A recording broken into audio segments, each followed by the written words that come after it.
Alright, hello there. Now we're going to read the last chapter of the Odyssey, the Marvel version. So this is the cover. We can see here Telemachus, Odysseus, and Penelope celebrating. So this is the recap.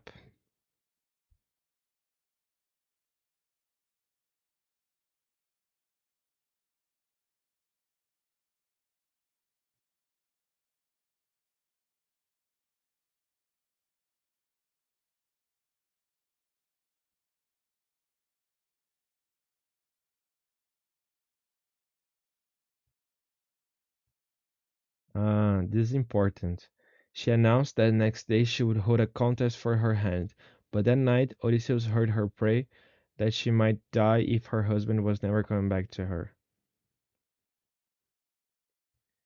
The sun rose upon a festival in honor of Apollo the Archer god, and Odysseus stood with two loyal servants, Eumaeus the goatherd, goatherd, shepherd, and Philoetius the stockman. Stranger, I see the Swedish treats you no better today, being insolent as ever. I myself would long since have fled Ithaca, if I did not believe my master will yet return, and send all those swift rogues flying out of his house. I swear by Zeus that Odysseus shall return before you leave this place. Are you still here, old man? I thought I told you to go somewhere else. I see that you and Melanthius will not come to an understanding before we have given each other a taste of our fists. Are there not feasts held by other Archons where you can beg? Sit there, old man, and drink your wine among the great people. Sweeters, this is no public house, but belongs to Odysseus, and has passed from him to me. Therefore keep your hands and your tongues to yourselves, or there will be trouble. If Zeus had let us, we would have put a stop to his brave talk before now. Antinius, our plot to monitor the Max will not succeed, so let us go dinner instead.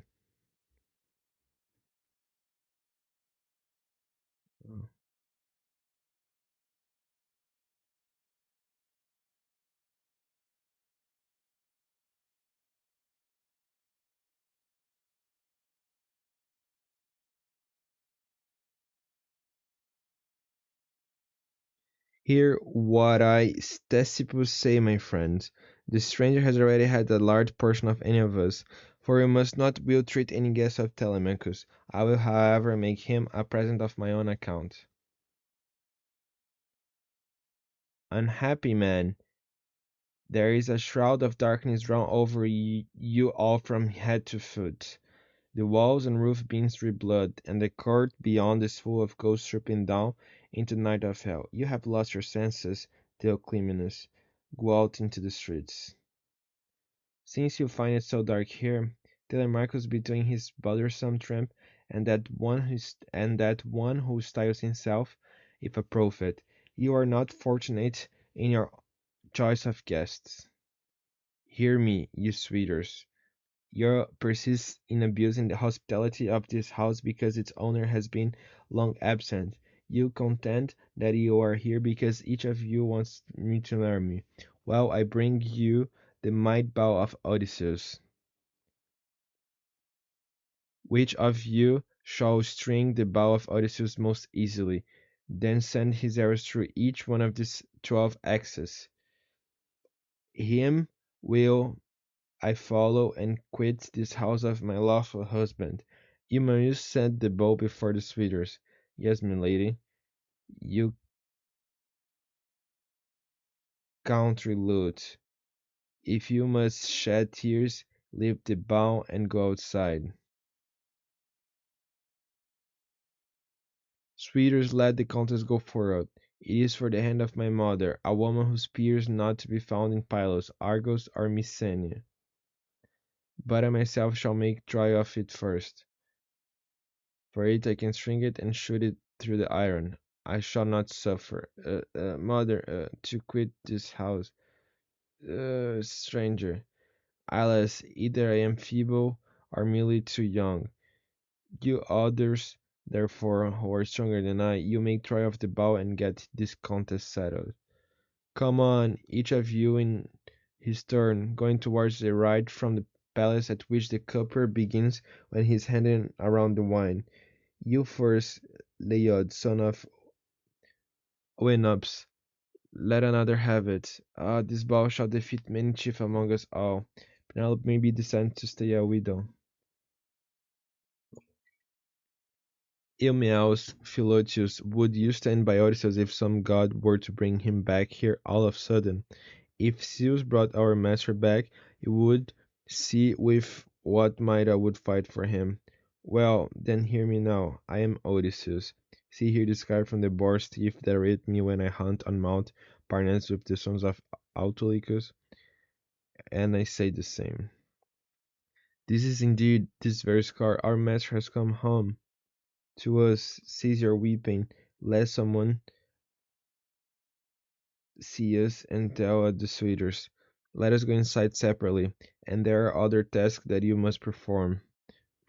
I grieve for myself and for us all.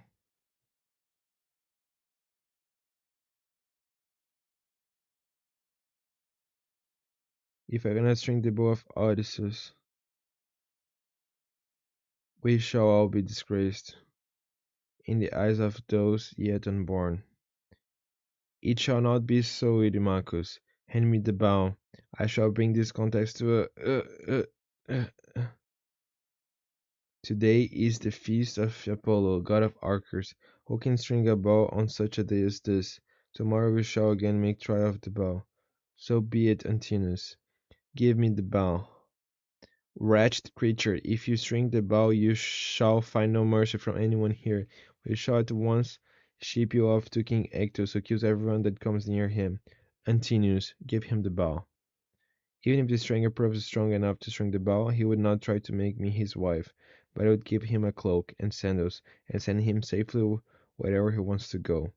Mother, only I have the right to say who may grip the bow.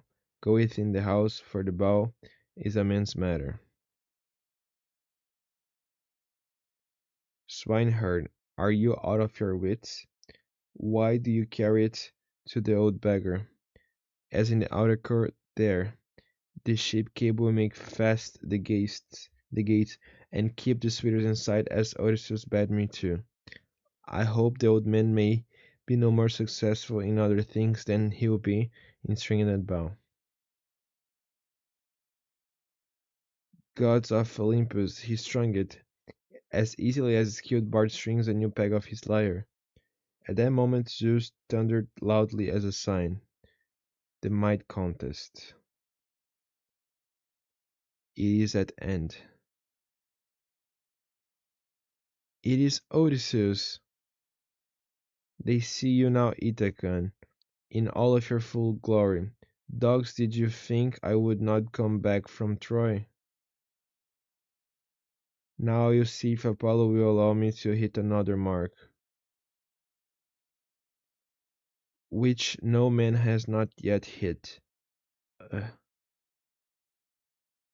Antinous, you have abused my house and would my wife while I was yet living, and now you shall die. Odysseus, I swear it was all Antinous' doing. He wanted to kill your son and the chief man of Ithaca. Antinous is dead, and we will pay you for all we have eaten and drunk.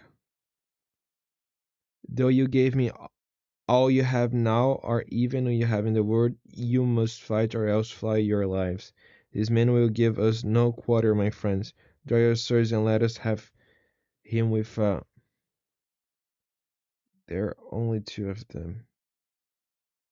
Another suicide is unguarded. You forgot about his son, Amphinomus. You forgot about his son, Amphinomus. We have the upper hand, Telemachus, while my arrows hold out. Father, I see that dog Melanthius bringing the sweeter shields and weapons. Here, friends, I went back passage to the storeroom where I knew Odysseus and his son must have put them, and now I fetch still more. Melanthius, you pass the night of on as soft as bed as you deserve. Ay, Eumaeus, at that height he will see when morning comes from the streams of Oceanus. And in the courtyard, Odysseus and Telemachus struck from every side. The suitors made a horrible groaning as the ground seethed with their blood, till only Leiodes was left alive. Odysseus, have mercy on me. I was their ritual priest. Then you prayed it might be a long before I got home again, and that you might marry my wife, and have children by her.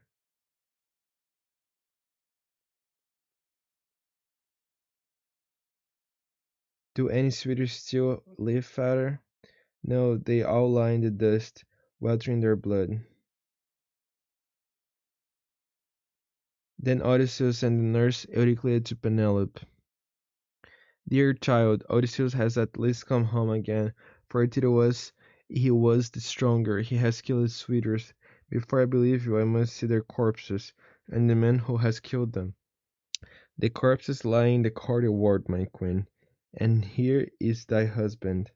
Well, mother, have you no questions to ask him? Telemachus, go move the bodies to the outer court.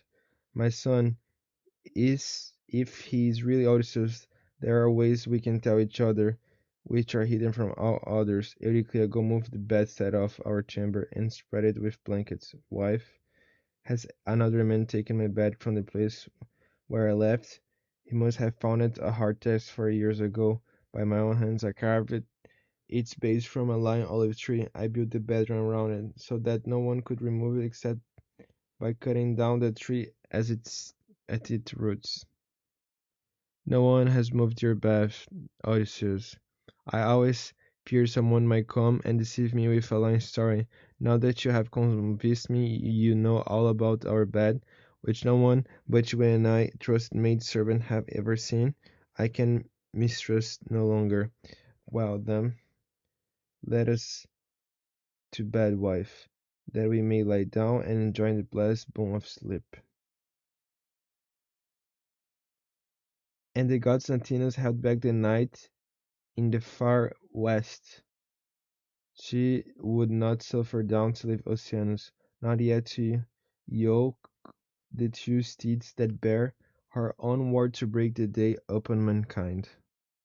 The next day Odysseus, his father Laertes, and his son Telemachus stood off a vengeful assault by the relatives of the suitors of two men had slain, and after a brief war had ended, Athena brought about peace and reconciliation of Ithaca.